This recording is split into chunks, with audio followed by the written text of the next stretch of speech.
we learned? We knew coming in we have a good football team. We believe that. I know that internally. I know we feel like we have a really good defense. I know we feel like we have a good offense. I know we feel like we're better on special teams. Okay? But remember, it is not what we're capable of. It is what we are willing to do. And we have a lot of work to get where we want to go. Okay? But we played one good quarter of football and won. It's going to take 4 good quarters from here on out. All right? So we got something to get better at. Coach Chris, who's breaking the rock? RJ Murray!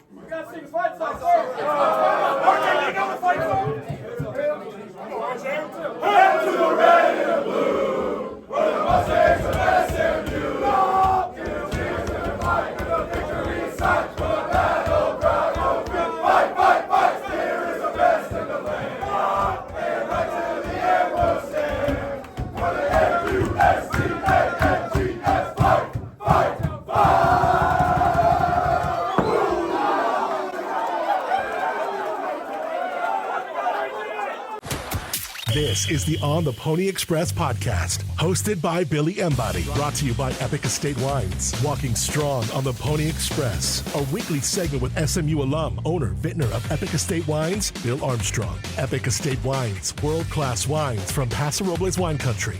And now your host. Billy Embody. 1, 2, 3, let me go. Welcome in, ladies and gentlemen, to another edition of Walking Strong with Bill Armstrong. I am Billy Embody. Bill, before we get into that adventure of a game in the desert, let's jump right into the wine because we're going to need it. We're going to need it. Even though we deserve it, we're going to need it talking about this one. No, we earned it. We earned it, baby. We won. True. By the way, we're 1-0. Have I mentioned that yet on this phone call or this podcast? We're 1-0. Let's just start off with the fact that we're undefeated at this moment. We're a lot better than Florida State at this moment. So, before we get into the, talking about the game, our wine this week is the Epic Estate Blend. And I think this is a 97 pointer. It is so good. It is Grenache, Syrah, Mourvedre with a little bit of Glaciano and a little bit of Tempranillo and a little bit of Carignan. So it's kind of a blend of a lot of our grapes from our vineyard. And it really is terrific. So it's kind of the entry-level wine that we have. And the reason, of course, we have it for this special week against Houston Christian is this is the week that we are opening up the Weber EndZone. So on the SMU campus, our estate, we're having a estate blend. So how's that? The first wine of Epics that I ever tried, and it is fantastic.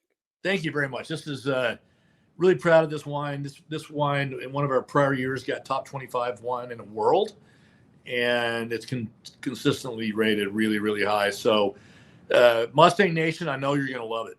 So let's have fun with it. So hey, I'm in my office here in Dallas. And you are in Maine, so we're doing this virtual one. This is your last week before kind of end of summer for you, right?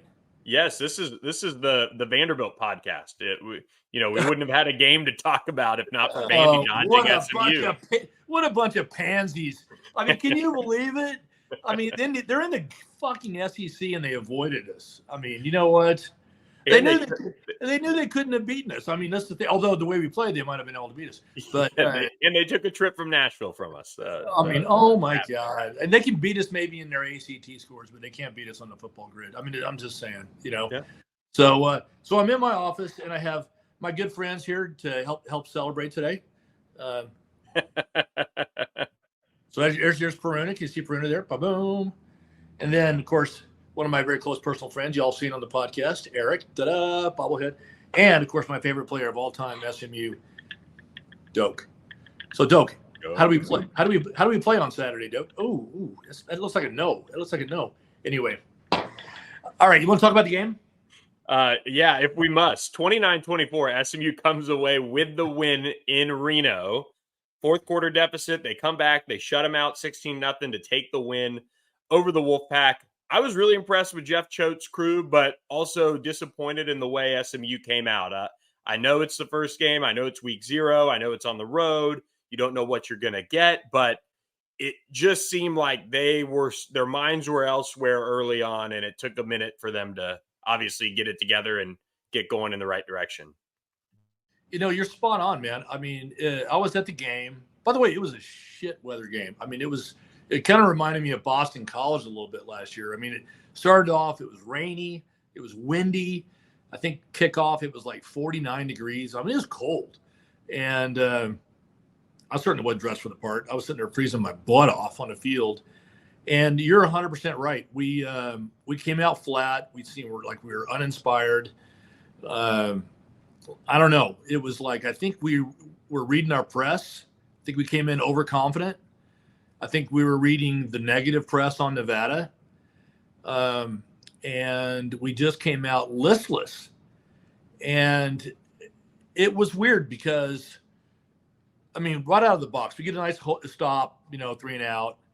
And then Preston Stone's first throw after being hurt last year, first throw of the year, is picked off. And so you're just going, all right, well, that's a shit start. And then we kind of go from, problem to problem. We have another turnover. It's not technically a turnover, but it's the missed fumbled punt snap. Yeah. And so we give them the ball inside the 9-yard line. So we just give them their first score. And then, of course, later on in the game, we've got them held, 4th and 25. And then inexplicably, Brandon Crossley gets called for unsportsmanlike conduct. I think the referee said that he actually spit on a Nevada player.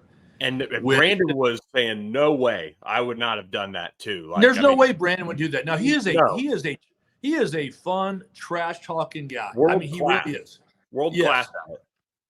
But on the same token, he would not have done that. No. And by the way, let's talk a little bit about Nevada, and I'll get back to the turnovers. A little bit about Nevada. We didn't know what we were going to get with Nevada. I mean, they were terrible last year. They fired their coach. They brought in a new coach.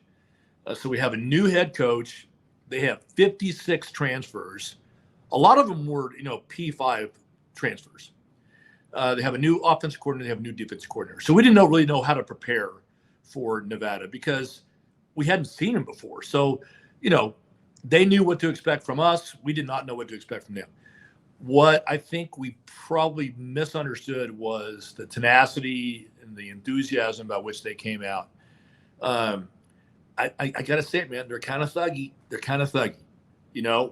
I mean, the stories that I heard on the sidelines of players, there was like 6 different players said they were spat upon during the game. I mean, who does that? I mean, think about it in your life. Think about this in your life. Okay, we've all been hit. We've all been hit with, a punch or whatever. But have you ever been spit on? I mean, it is the lowest thing you can do. It's a demeaning thing.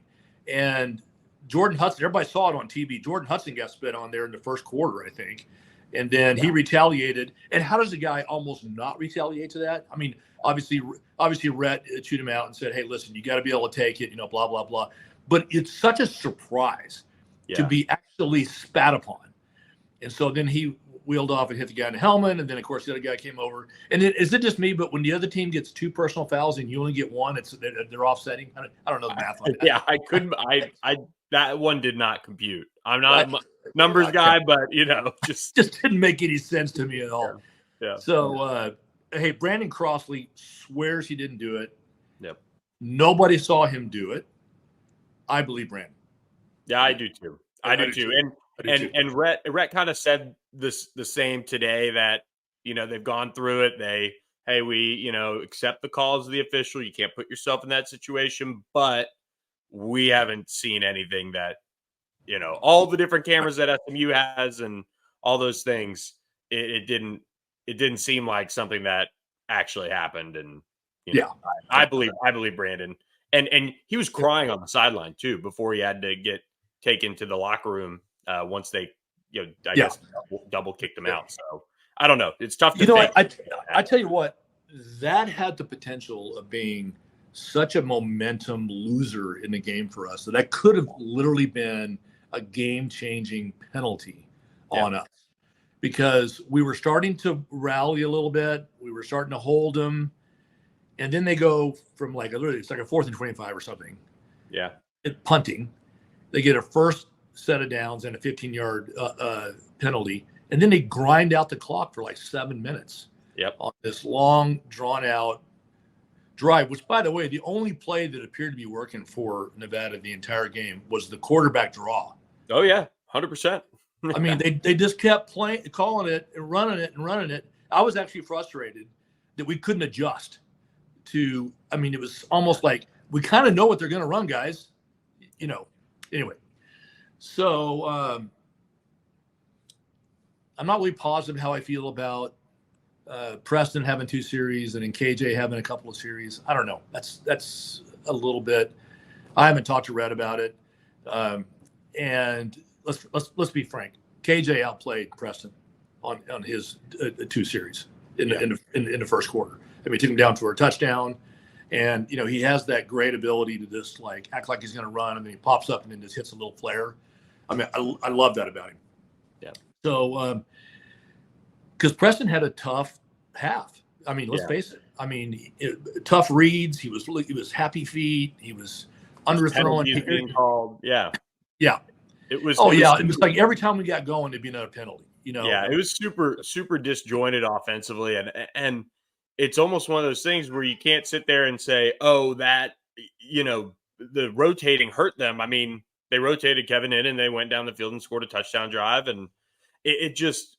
I think they made some adjustments offensively at halftime. It was pretty apparent. They came out and just ran a different offense and went with Preston, and it paid off. Preston came out and was either pissed or recalibrated and ready to go, and they were able to make some plays.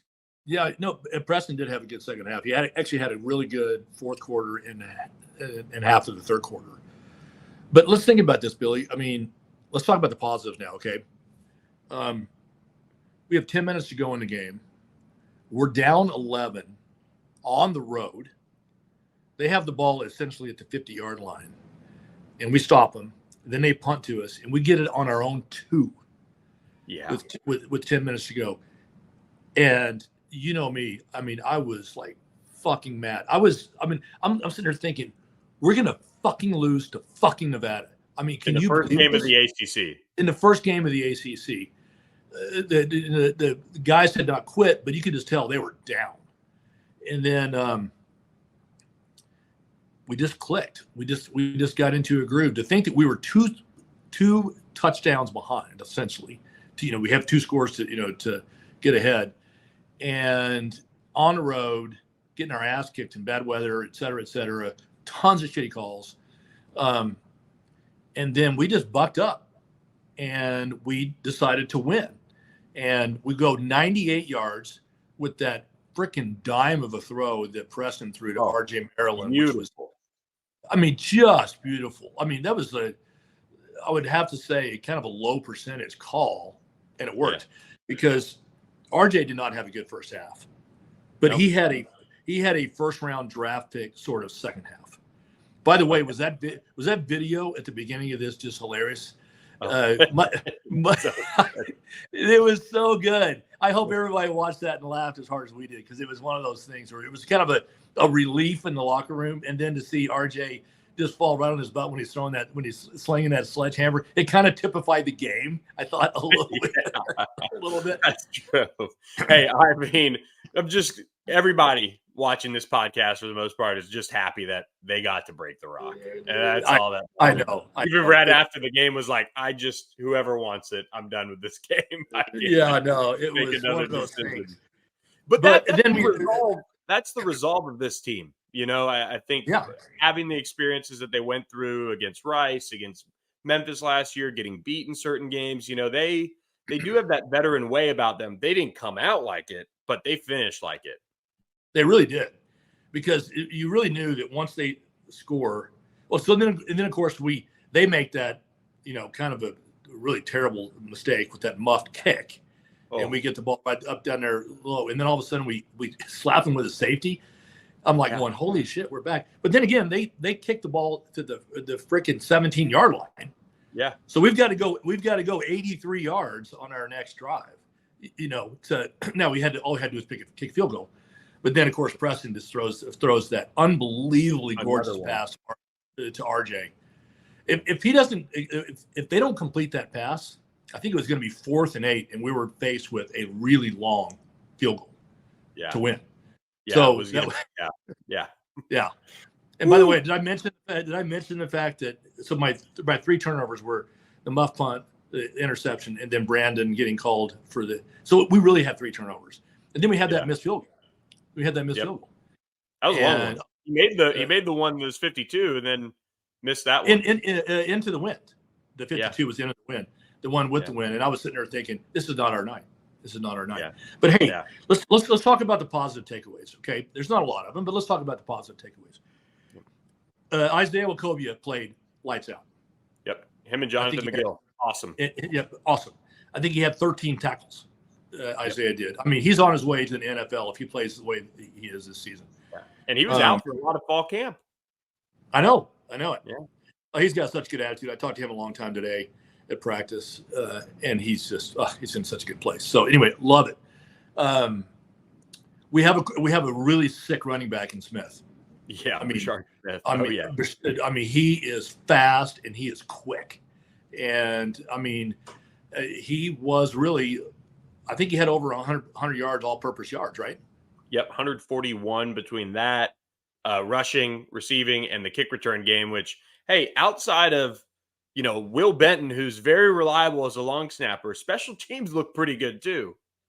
Okay, I'm gonna pick a bone with you on that. I disagree because we fumbled on the punt, right? Right. That's what Will snapped it. Who's been great for usual. We duck hooked a field goal, and we got caught with, okay, but we missed it, and then we have 11, 12 men on the field once, I think. And I mean, there was, first game stuff. I think if you would have said kickoff return, I would say yes. I thought we did a really nice job on kickoff return. I didn't like the way we fielded the ball on the punt. I mean, a lot of times we just let the ball, instead of running up and catching a short kick, we would back away from it, and then it rolls 20 yards. I mean, we never got those kind of breaks, the whole game where, you wouldn't like the ball would bounce out of bounds or, stop like a Bryson DeChambeau wedge, instead of the rolls, 20 yards. So we were not getting any breaks. So obviously Preston's second half was a highlight, and RJ showed the hands that he has that are good. Okay, let's talk about the negatives, and that's a lengthy list. Okay, we've already talked about the fact that we were undisciplined with all the mistakes. What do we have? 120 yards in penalties, something like that. I thought our offensive line got kind of pushed around a little bit. I was a little bit surprised. I was a little bit surprised by that. I was too. I couldn't believe that the fact that our wide receivers couldn't seem to get open. Yeah. I mean, one of the strongest things we have on our team is the fact that we have this plethora of great receivers. And really, when you get right down to it, it was just RJ, our tight end. Yeah. That, was the lion's share. And what's the kid from Michigan who's our other tight end? I mean, he had a nice ball. And great young man. But our wide receivers kind of hardly showed up. Yeah, the wide receivers piece. I mean, Romello and Jordan Hudson got to be the top 2 guys. They got to get more targets. They spread it around, between Kevin and Preston to all the different guys, but it's not enough. And I don't know if it's a route thing in terms of what they're being asked to do or timing with the quarterbacks, but there's got to be more down the field shots to guys like Romello and Jordan Hudson. They're too big and physical to not get those. Tell me about it. And I think they were just playing a man-to-man. So it wasn't like they had some scheme that came out. Now, the players were telling me on the sidelines that they were grabbing their jersey like on every play, which is one of the reasons they couldn't hook up with Preston and them, because the timing was off, because they were just so grabby and whatever. Yeah. And, the officiating corps didn't seem to call it. So, by the way, it just seemed like every freaking play there was a flag. Did it seem that way to you at home Well, Yeah. at the game, I was just like, it just seemed like anything that happened, you'd say, okay, where's the flag? Yeah. Don't And watch the broadcast. It's even worse than the officiating. Oh, that's what I heard. I heard the broadcasting was terrible. So I'm kind of glad I didn't watch it. But hey, man, we won. Okay, Yeah. so this could have been like Boston College. Yeah. Where we didn't dominate the box score, but we kind of did. I mean, we're 30% more yards, first downs. Now they had more time of possession because they mostly ran the ball. They were just milking it. They were taking it all the way down too. Yeah. So anyway, those are the negatives. My phone was blowing up while I was on the field, and of course, then ever since then, about all the negative stuff that people talk about. I'm not going to panic. This is just first game of the season. This is why you don't put a ball busting game early in your season, because you get your balls busted. Just ask Florida State how they feel about. They probably thought they had an easy game in Georgia Tech, and now they're 0-1. Well, and I think they're suing the Republic of Ireland, is what I hear. They've added them to the list. Yeah, so that's why you need social media. You would thrive on some of it, but I send you enough of them. But social media and me don't get along. It's just like the level of negativity, it just drives me crazy. Oh yeah. So, hey, flipping it back to the positives, it's a huge week. We've got behind the scenes footage for our dozens of fans on the Garry Weber EndZone Complex, and I'm sure you want to tell us a little bit about it as well. Okay, so yes, first of all, before we go into the Garry Weber EndZone Complex, let's talk about next week's game. We're playing Houston Christian, and I don't have any comment other than the fact let's just win and let's just put it away easy, and let's get a lot of time for KJ. And even for Kendrick Luster to come in and play. Let's really just like put them away early. And Nevada, there was an excuse because they are, a legitimate, program. Not that I'm saying HCU is not, but I mean, I just think we need to just put them away and then get on with life. It's a home game. The players are psyched. And here's why they're psyched. We opened the Garry Weber complex last night.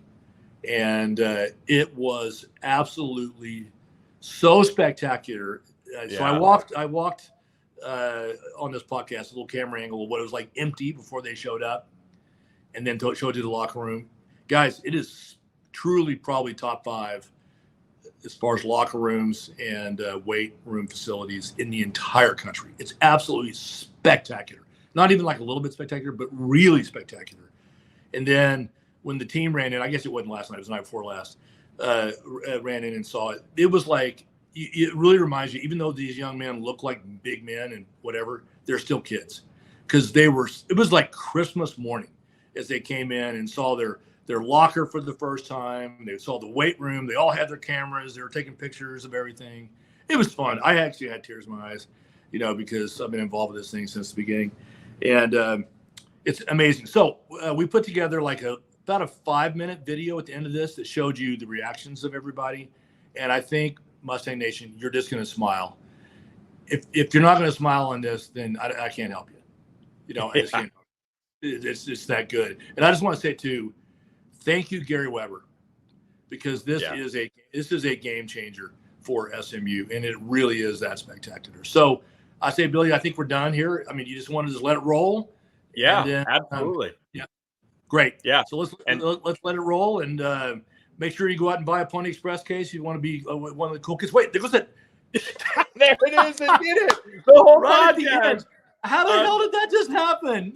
Oh, I have no idea. I got to turn off that. We tested it before. All right. That's funny. Yeah. All right. Hey, a lot of fireworks expected on the Hilltop on Saturday as the home opener. Houston Christian, SMU, 7 p.m. Central. Get it on the ACC Network Extra. So new perk for ACC and SMU fans there. So check it out. Buy a Pony Express case, epicwines.com/pony. For Bill, I'm Billy. And without further ado, enjoy this special look at the Garry Weber EndZone Complex. And thank you, Garry Weber. And thank you, Bill, for all you do. That's good. So enjoy it, everyone. We'll catch See you you guys next Saturday. time. See you Saturday. All right, great. Hey, Mustang Nation, I'm going to give you a sneak peek of the brand new weight room in the Weber EndZone, or as I like to call it, football's spa, gym, and wellness center. Prepare to be blown away. All right, coming off the field, you walk into the new weight room, and this is what you're walking on. You're walking on some AstroTurf, coming in, and you see this simply massive, magnificent room with all the weights, with all the cardio machines. I mean, this thing has got to be at least 5 times bigger than what we used to have in the old Lloyd Center. Absolutely incredible. I've had people say that have been all around the country, they say this is the #1 weight room they have seen anywhere in major college football. It is absolutely stunning, and it's clean, and it is got spacious, and frankly, it is the best in the country. So to see how far we've come since where we were, that this is the kind of thing that is going to be magnificent for recruiting, and also for keeping our players super happy and make them stronger and better. So welcome to it. You can see going through here, that was all the weights, just went on and on. Going back in the back here, you go through the area where they get treated for injuries and whatnot, and then the locker room. I'll show you that in a minute. So the players come off the practice field outside, where you see them out there off of Mockingbird. They come down this AstroTurf to go kind of underneath the complex. They walk in, and they come down this ramp. They said they're going to use this ramp to rehab people and to punish them for not going to class. Whatever the heck that means, they're going to make them run up and down.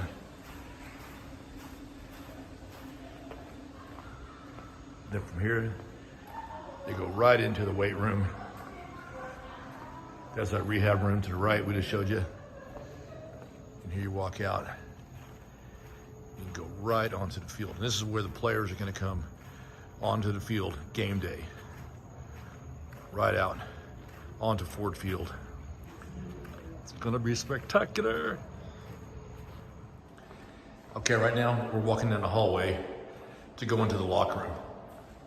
The team is coming over here at like any moment for the first time to see their new lockers. So you get a sneak preview before even the players do.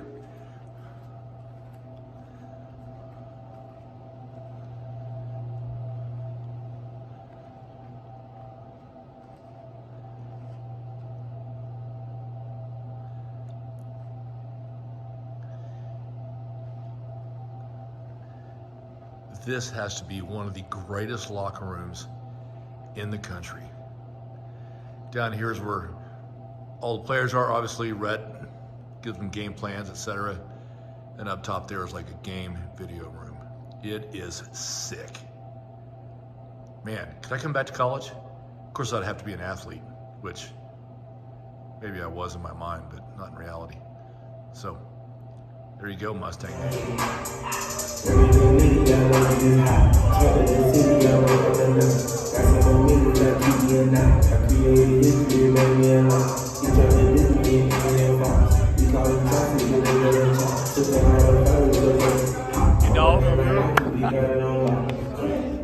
It's ridiculous, isn't it? Beautiful.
To this fucking video just pissed me off.